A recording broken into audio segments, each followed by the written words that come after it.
ईव्हीएमला नवं मशीन जोडण्यासंदर्भात आधी का माहिती दिली नाही? प्रचार संपला तरी मतदारांना भेटण्याची मुभा का? राज ठाकरेंकडून निवडणूक आयोगाला सवाल.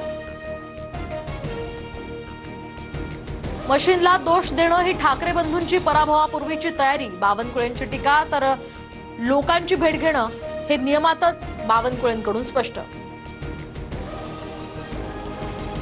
ठाकरे बंधूंकडून सहकुटुंब मुंबादेवीचं दर्शन. अरविंद सावंत, संजय राऊत सुद्धा यावेळी उपस्थित. उद्याच्या बीएमसी निवडणुकीसाठी मतदानापूर्वी ठाकरे कुटुंबीय दर्शनाला.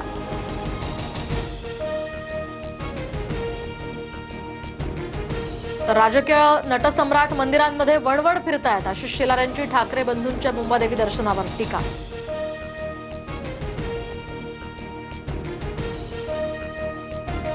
बिनविरोध नगरसेवकांविरोधातील मनसेची याचिका मुंबई हायकोर्टानं फेटाळली. चुकीच्या मुद्द्यांवर युक्तिवाद करतायत असं म्हणत कोर्टानं अॅडव्होकेट सरोदेंना दंड ठोठावला. ही याचिका फेटाळल्यानंतर पुढील पर्यायांसंदर्भात राज ठाकरेंची सरोदेंसोबत चर्चा.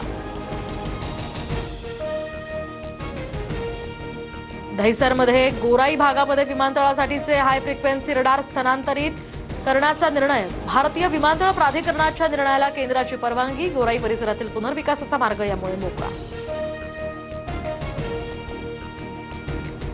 सांगलीतील जत तालुक्यामध्ये वादळी वाऱ्यासह अवकाळी पावसाची हजेरी. अनेक सखल भागामध्ये पाणी साचलं. तर वाशिममध्ये ढगाळ वातावरण. शिरपूर परिसरातही रिमझिम पावसाची सरी.